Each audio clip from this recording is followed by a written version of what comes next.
Teman semuanya, apa yang akan saya sampaikan ini sebetulnya tak lain dan tak bukan adalah rasa kepedulian. Saya sebagai dokter, rasa kepedulian saya sebagai sesama manusia, rasa sayang saya melihat orang tua yang udah sepuh ya. Dan yang lebih daripada itu adalah rasa sayang saya, rasa cinta saya kepada bangsa dan negara ini.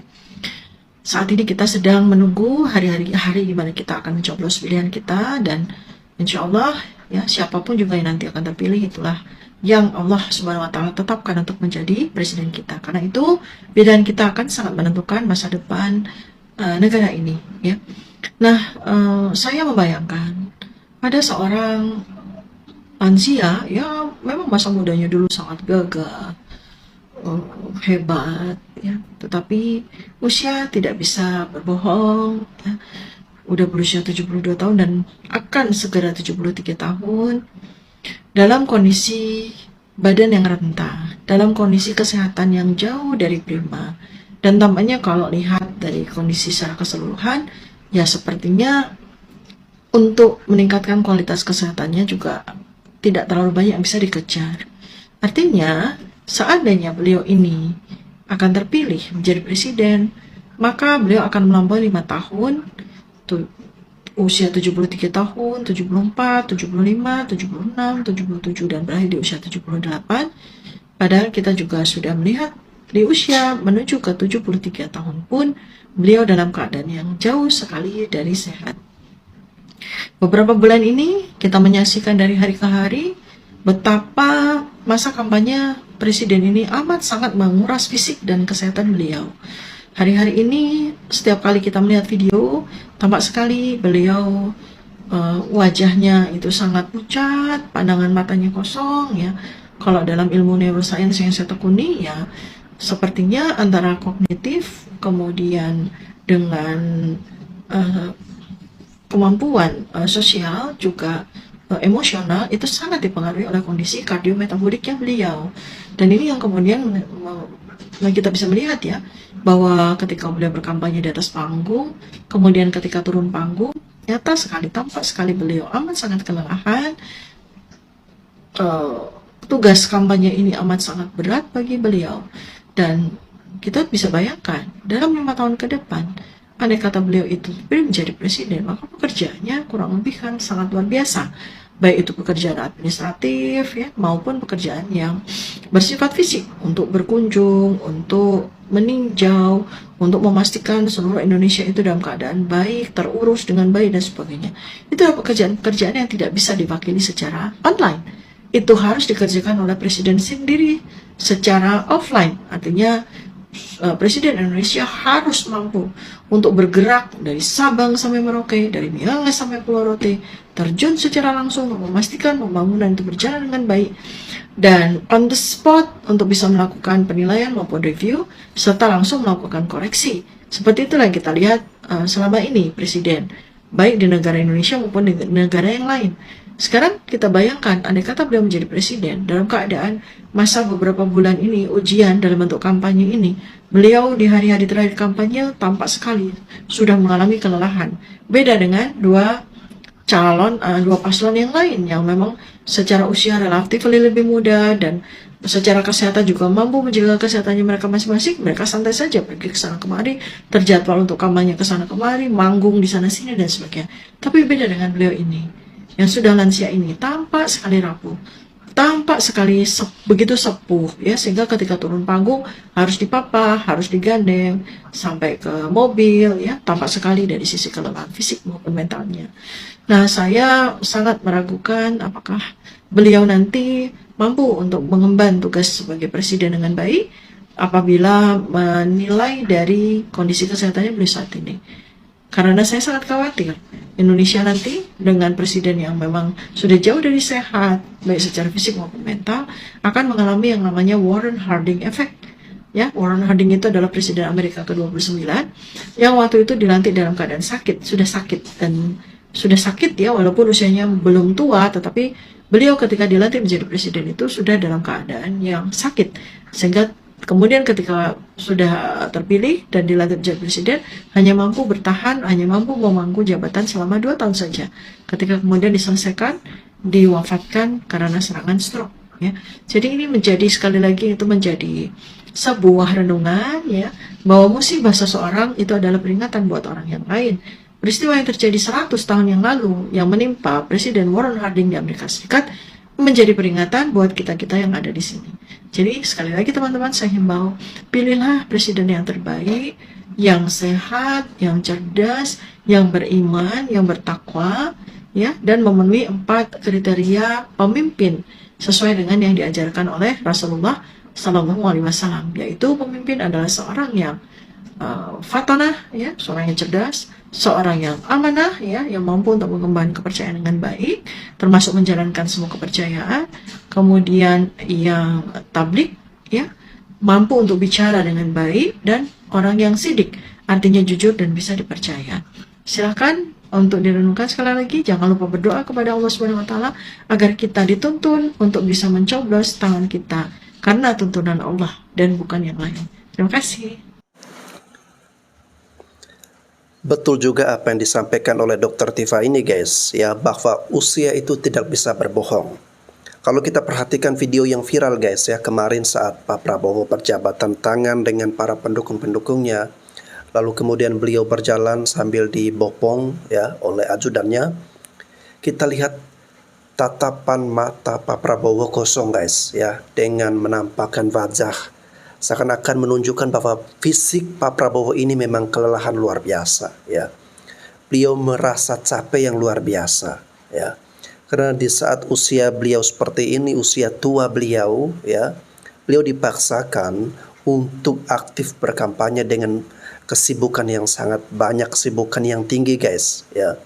Apalagi kita khawatirkan ya, ketika nanti beliau terpilih menjadi presiden ya, dengan kondisi kesehatan beliau saat ini yang sudah dengan usia tua, tentu kesehatan semakin menurun, nanti malah rentan dengan yang namanya sakit-sakitan. Kita tahu bahwa untuk mengemban jabatan sekelas presiden akan menghadapi berbagai tantangan, berbagai persoalan-persoalan besar guys. Presiden itu akan banyak aktif, banyak bergerak, ikuti sidang sana, sidang sini, belum lagi turun ke lapangan, belum lagi nanti ada persoalan-persoalan yang tidak terduga ya. Nah, ini semua membutuhkan kondisi fisik mental yang luar biasa untuk menghadapi persoalan-persoalan bangsa guys ya.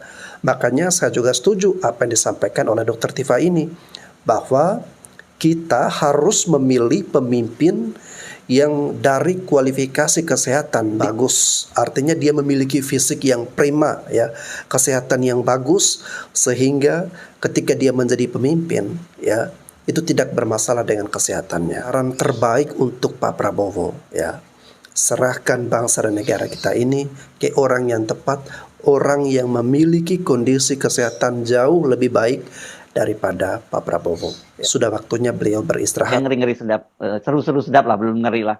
Ini kan muncul ramai sekali di media sosial, Pak Prabowo dikabarkan sakit dan dilarikan ke rumah sakit gitu. Mungkin ini kaitan juga dengan video Pak Prabowo beberapa hari yang lalu ya, Bung Rocky, yang memang kelihatan wajahnya sangat lelah. Ini kalau kita lihat ya di sini, wajah Pak Prabowo memang lelah sekali kelihatan. Nah, ini dibantah ini oleh tim kampanye nasional Afriansyah Nur. Tapi kita tahu harusnya yang bantah jangan Afriansyah Nur dong. Afriansyah Nur ini kan PBB. Ini mestinya kan dia ngerti apa soal Pak Prabowo. Yang ngerti pasti orang-orang teman-teman dari Gerindra dong ya, Bung Rocky ya. Saya membayangkan bagaimana beban Prabowo memang untuk menjadikan Gibran sebagai orang yang mampu diterima publik tuh. Kalau Prabowo udah diterima publik tuh dalam kontroversi apapun, tapi Gibran sangat sulit untuk diterima publik. Saya membayangkan bagaimana Gerindra berupaya untuk mencari jalan supaya Prabowo tidak terlalu terbebani dengan tugas untuk mengangkat Gibran. Saya mengerti psikologi itu tuh. Saya kenal dengan cukup dekat watak Pak Prabowo yang berupaya untuk mengatakan saya masih kuat, saya masih bisa jadi patriot, saya mengalami beban panjang dalam sejarah saya tertekan, tapi saya masih bisa pulih. Tapi ini soal fisik dan soal semacam pertahanan moral, tuh, pertahanan mental. Tuh. Tekanan pada Prabowo terlalu berat. Tuh. Prabowo bukan sekedar harus meloloskan Gibran, dia harus menjaga supaya Golkar, Demokrat, PSI itu ada barisan. Dan itu berat betul kan. Saya mungkin bagi Prabowo, ya mending besarin Gerindra daripada harus narik lagi Golkar dan PSI kan. tetapi itu dia telan sendiri. Nah, itu yang terbaca di dalam kecapean dia tuh, bukan sekedar kecapean fisik, tapi kecapean mental. Jadi masuk akal kalau Pak Prabowo akhirnya harus beristirahat tuh. Bahwa dia beristirahat di mana itu urusan Gerindra sebetulnya tuh. Jadi kita lihat bagaimana Prabowo itu mengalami tekanan mental yang luar biasa dan tekanan fisik, kelelahan yang luar biasa. Walaupun mungkin obat-obat terbaik disediakan di situ, multivitamin segala macam. Tapi problem psikologi Prabowo adalah mencoba untuk siksa atau berada di dalam keadaan yang maksimal terus-menerus kan. Nah, potensi ini yang bisa diintip oleh lawan-lawan politik Prabowo sebagai kelemahan strategi Gerindra tuh. Tetapi saya tetap menduga bahwa ini bukan soal kelemahan strategi, tetapi Prabowo seolah jadi one man show untuk menyelamatkan rejim Jokowi. Itu bahayanya kan. Ya. Sementara Prabowo sendiri sudah punya record bahwa dia memang sudah berkali-kali masuk dalam kompetisi dan kalah tuh. Tetapi pada waktu itu Gerindra sendiri, sekarang dia mesti membawa partai-partai yang lain supaya juga nggak tenggelam kan. Ada PAN di situ, ada macam-macam PK ya koalisi itu terutama Golkar, PSI segala macam. Jadi saya menganggap beban Prabowo itu secara mental betul-betul menyiksa beliau. Dan itu yang kita anggap sebagai nggak fair juga kalau beban politik untuk memenangkan Jokowi itu hanya ada pada seorang Prabowo. Nah sekarang kita mulai lihat bagaimana SBY ikut membantu akhirnya tuh. Walaupun kita tahu dari awal Demokrat hanya menginginkan Prabowo, tidak menginginkan Gibran tuh. Tapi saya kira SBY akhirnya juga tumbuh sebagai orang yang dalam banyak hal merasa bahwa yaudah kalau begitu bantu habis aja tuh. Karena toh politik itu adalah to be or not to be. Ya, pada akhirnya sekarang seperti yang juga analisis Anda ya Bung Rocky, bukannya Pak Prabowo yang jadi bebannya Pak Jokowi, tapi justru kebalikannya ya, Pak Jokowi dan Gibran itu yang menjadi beban. Dan memang betul itu terasa berat sekali buat Pak Prabowo, karena betul-betul sekarang ini kan Pak Prabowo tidak hanya melawan akal sehat publik, tapi juga melawan banyak orang yang tadinya mendukung dia, kan begitu ya? Karena bukan faktor Prabowo ya, tapi lebih pada faktornya ketika Jokowi dia bersama dengan Gibran. Bayangkan orang yang tadinya pendukung Pak Jokowi saja sekarang banyak yang pergi meninggalkan Gibran, apalagi pendukungnya Pak Prabowo yang sejak dulu sebenarnya memang bermusuhan dengan Pak Jokowi, kan begitu. Ya itu saya baca juga dalam psikologi penampilan Gerindra, yang bahkan dalam Gerindra mungkin ada semacam ya udahlah kita mau telan dulu pil pahit ini, tapi terlalu lama telan pil pahit ini sebetulnya kan. Pil pahit yang namanya Gibran factor ini yang tadinya sebagai faktor, sekarang dia justru jadi faktor yang negatif tuh. Dan Prabowo mengerti bahwa teman-teman dia itu mungkin juga kasih sinyal, waduh udah terlalu capek itu. Tapi ini keretanya udah jalan kan. Kalau dia berhenti di tengah jalan, dia akan disusul oleh kereta yang lain tuh. Jadi Prabowo terpaksa mesti di-boost gitu, di-booster energi psikisnya terutama, supaya tetap stabil kan. Tapi kan pertahanan seseorang itu kadang-kadang bolong tuh. Karena emosi di atas panggung dan melihat pemberitaan yang makin lama makin mencercah Gibran dan Jokowi, kan itu dasarnya tuh. Jadi bagi orang yang...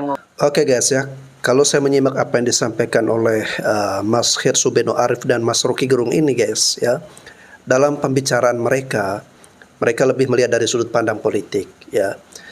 Mereka khawatir akan kondisi beban mental terutama ya dalam diri Pak Prabowo, karena bukan saja harus memperjuangkan bagaimana Mas Gibran ini dapat diterima di masyarakat, tetapi juga harus memperjuangkan agar partai-partai yang mengusung pasangan Prabowo Gibran ini tetap berada atau tetap kompak dalam satu koridor atau satu barisan ya. Karena ada Golkar, ada PSI, ada Demokrat ya, dan partai-partai lainnya guys ya. Jadi Pak Prabowo harus memastikan ya semuanya itu tetap bergerak bersama untuk memenangkan pasangan Prabowo Gibran ya. Dan tekanan-tekanan mental seperti itu guys ya, beban-beban moral seperti itu ya, kalau tidak didukung dengan kesehatan yang baik ya, kondisi fisik yang prima ya, nah ini kita khawatir ya. Khawatirnya jangan sampai ada terjadi sesuatu yang tidak kita semua inginkan ya. Kalau Bapak jadi presiden, saya akan tagih itu di depan Bapak bahwa internet gratis adalah hak buat kita semua.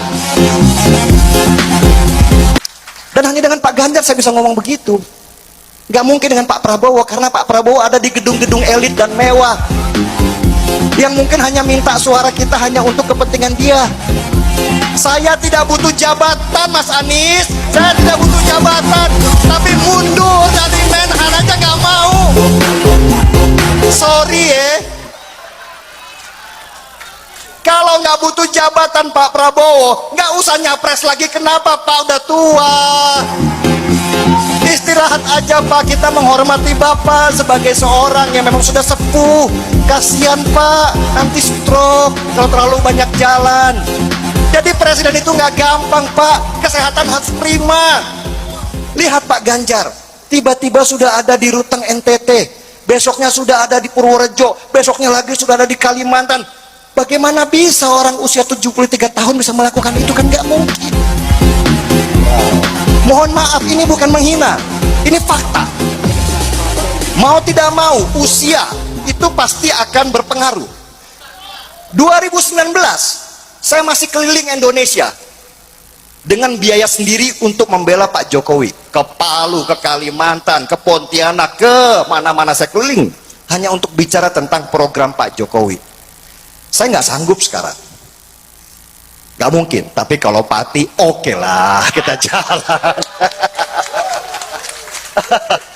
Itu adalah fakta. Gak mungkin kita dipimpin oleh seseorang yang sebenarnya sudah waktunya untuk istirahat saja. Yang kita dengarkan nasihat-nasihatnya sudah bukan lagi ketemu dengan kita. Gak mungkin. Indonesia ini luas, luar biasa. 240 juta masyarakat Indonesia. Bagaimana mungkin orang dengan usia seperti Pak Prabowo ketemu dengan masing-masing dari kita? Itu gak mungkin. Jadi presiden itu harus sehat, harus sering olahraga, harus masih lebih cerdas. Sehat, tidak kemudian punya ambisi jabatan luar biasa. Untuk masalah ambisi jabatan saya pengen cerita sedikit. Sebenarnya Pak Ganjar sudah ditawari 2 kali menjadi presiden. Yang pertama oleh yang namanya Pak Surya Paloh. Kalau kita runut sejarah, pada masa-masa itu yang namanya Ganjar Pranowo itu adalah seseorang yang dianggap ancaman di tubuh internal PDIP Perjuangan. Betul ya Pak? Mungkin sedikit sekali yang membela Pak Ganjar pada waktu itu. Sehingga kemudian ditariklah Pak Ganjar dari PDI Perjuangan untuk dijadikan calon presiden dari Nasdem. Ini sejarah. Ini sejarah. Kalau Pak Ganjar orangnya buta kekuasaan, itu pasti diterima. Kenapa? Karena pada masa itu di PDI Perjuangan, Pak Ganjar nggak punya masa depan. Hampir semuanya memilih Mbak Puan di internal PDI Perjuangan. Ya, di elitnya. Pak Ganjar tidak menjawab telepon dari Pak Surya Paloh dan akhirnya Pak Surya Paloh malah marah. Kemudian akhirnya muncullah Anies Baswedan sebagai kandidat dari Nasdem. Yang kedua, dibangunlah yang namanya Koalisi Indonesia Bersatu oleh Pak Jokowi sendiri. Bahkan Pak Jokowi pada waktu itu mengkampanyekan yang namanya Ganjar Pranowo. Ingat kata-kata Pak Jokowi, rambut putih berkerut itu Pak Ganjar. Betul, Pak Jokowi mengkampanyekan Pak Ganjar. Tetapi poin yang ingin dilakukan oleh Pak Jokowi adalah supaya Pak Ganjar keluar dari PDI Perjuangan dan masuk di Koalisi Indonesia Bersatu. Tahu apa jawaban Pak Ganjar ketika kemudian dilamar untuk menjadi calon presiden dari Koalisi Indonesia Bersatu? Maaf Bapak, saya nggak jadi presiden juga nggak paten. Saya menjadi gubernur saja sudah alhamdulillah. Dan catat, saya tidak ingin berkhianat kepada orang dan partai yang membesarkan saya. Oke guys ya, luar biasa apa yang disampaikan oleh Bang Denny Siregar ya. Saya salut karena saya kira beliau hanya sebatas media sosial tetapi benar-benar terjun ke lapangan guys ya. Dan kali ini demi misi untuk memenangkan pasangan Ganjar Mahfud ya. Nah, orang-orang seperti ini harus kita apresiasi, sama seperti Pak Ahok ya. Rela menanggalkan jabatannya sebagai komisaris utama ya. Padahal orang kalau mementingkan harta, mementingkan duit, seharusnya cukup guys ya. Dengan jabatan yang seperti itu mendapatkan bonus ya, mendapatkan gaji yang luar biasa yang sangat banyak, tetapi mereka tidak melihat dari segi itu ya, tapi mereka melihat bagaimana arah dan masa depan bangsa dan negara kita ke depan ya, bahwa bangsa dan negara kita ini harus diselamatkan, dipimpin oleh orang yang punya kondisi kesehatan yang prima, lalu yang berikutnya ya dipimpin oleh orang yang berkarakter ya, punya wawasan, punya strategi, punya rekam jejak yang bagus ya, punya integritas yang bagus, serta segudang pengalaman yang sudah pernah dia kerjakan di masa lalu. Apa yang disampaikan oleh Bang Denny Siregar ini memang betul, bahwa untuk saat ini kita membutuhkan pemimpin yang sehat. Dasarnya dari itu dulu guys ya, karena dengan kesehatan Anda bisa bekerja, Anda bisa mencari rezeki ya, Anda bisa melakukan berbagai hal. Itu dasarnya dari kesehatan. Tetapi kalau kesehatannya sudah terganggu ya, lantas bagaimana kita bisa mengerjakan berbagai pekerjaan-pekerjaan yang besar ya, apalagi dengan tuntutan tugas dan tanggung jawab yang sangat besar sekelas jabatan presiden ya, dan itu harus dipimpin oleh orang yang memiliki ketahanan fisik ya, mental yang kuat, dan menurut saya itu ada di Ganjar Mahfud. Halo, Pace-Mace di Papua, Ale, Nona di Maluku, saudara-saudara Dayak saya di Kalimantan, Daeng di Sulawesi, juga Ijakira, Moat, Kraeng di Flores, Ama di Timor. Hari ini tanggal 2 Februari, Jumat, jam 8 malam, kita sudah banyak sekali membaca hasil-hasil survei yang hampir seluruhnya memenangkan pasangan 02, Prabowo Gibran. Kalau benar info yang saya dengar tadi, besok akan keluar satu survei lagi dari satu lembaga yang juga lumayan terkenal, bahwa elektabilitas 02 akan mencapai 52%. Jadi makin kuat keyakinan atau dipaksakan supaya publik yakin bahwa Pilpres akan berlangsung satu putaran saja dengan kemenangan 02. Namun saksikan video-video ini, betapa masifnya sambutan terhadap Ganjar Mahfud di mana-mana, di berbagai kota, masa membeludak dan dengan sangat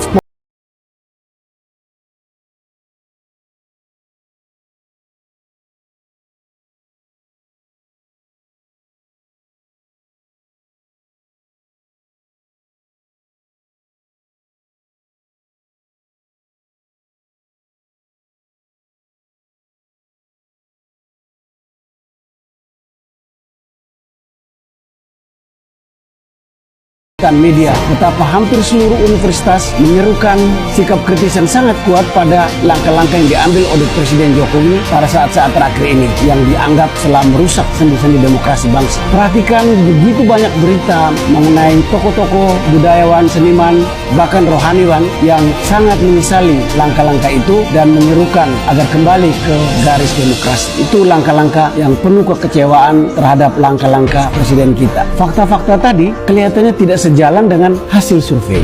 Bagaimana kita menyikapi itu? Saya hanya mau mengatakan begini. Dalam ilmu sosial ada istilah self-fulfilling prophecy. Jadi suatu ramalan yang isinya itu memang didesain untuk membenarkan ramalan itu. Survei bisa dianggap sebagai salah satu bentuk ramalan ilmiah sebenarnya ya. Tetapi survei pun bisa menjalankan misi tadi, self-fulfilling prophecy. Jadi memang ada target, kita sudah tahu target dari tim 02 dan segala pendukungnya termasuk Presiden Jokowi itu memang ingin memenangkan pasangan 02 dalam satu putaran. Seluruh sikap, suasana, dan motivasi publik didorong agar percaya bahwa itu akan terjadi. Salah satunya dengan membuat survei yang dengan misi self-fulfilling prophecy itu. Jadi kita akan didorong yang mendukung pasangan lain 01 maupun 03 akan frustasi dan merasa nggak perlu lagi kita ke TPS, sudah pasti menang mereka, atau sudahlah mendingan saya dukung aja yang menang. Itu adalah jebakan yang memang didesain untuk itu. Jangan terjebak. Kita harus berpegang pada strategi atau pengertian yang lain dari ilmu sosial, yaitu self-destroying prophecy. Jadi suatu ramalan yang isinya itu justru akan menolak isi dari ramalan itu, akan membatalkan isi dari ramalan itu, akan menghancurkan isi dari ramalan itu. Sikap kita harus begitu. Kita harus menunjukkan sikap, kita teguh pada pilihan kita dan menolak ramalan itu. Itu hoax, bohong. nggak ada satu putaran. Karena masa yang mendukung baik 03 maupun 01 masih jumlahnya jauh lebih besar dari 50%, sehingga tidak mungkin terjadi satu putaran dengan kemenangan dari pasangan 01. Karena itu jangan ragu, konsisten pada pilihan, dan jangan membatalkan ke TPS, tidak boleh golput. Pergilah ke TPS, pilihlah pilihanmu. Buat yang masih ragu-ragu, yakinlah, saya akan turunkan lagi beberapa TikTok yang akan meyakinkan Anda bahwa 03 adalah pilihan terbaik. Oke guys ya, luar biasa apa yang disampaikan oleh Pak John Irianto ini guys ya. Memang betul, saya juga sama guys ya, merasa heran dengan survei yang selalu memenangkan pasangan Prabowo Gibran ya. Dan pasangan Pak Ganjar Mahfud ini selalu mendapatkan survei terendah ya, atau kedua ya, antara Pak Ganjar dengan Pak Anies ya, itu pasti selalu mendapatkan hasil survei yang terendah ya. Tetapi kalau kita perhatikan faktor atau kondisi di lapangan ya, di setiap kampanye atau acara-acara dari pasangan Capres-Capres 3 ini ya, itu selalu ramai guys ya, selalu dipenuhi massa ya, itu selalu membludak ya, pecah meriah acaranya ya. Tetapi kenapa di survei ya selalu saja ya menempatkan pasangan Ganjar Mahfud urutan terendah?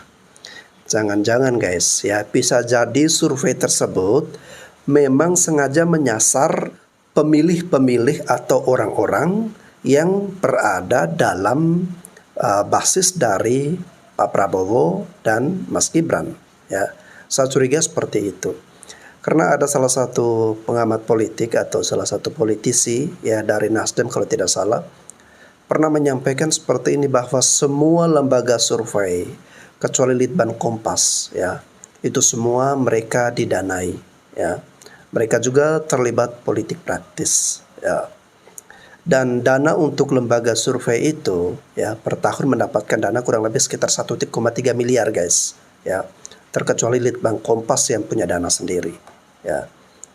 Jadi kalau didanai seperti itu memang tidak heran jika mereka ya akan selalu mengungguli pasangan capres ataupun cawapres ya, yang memberikan akses atau dana kepada mereka ya. Intinya kita tinggal menunggu saja ya, kita lihat hasilnya seperti apa di tanggal 14 Februari nanti ya.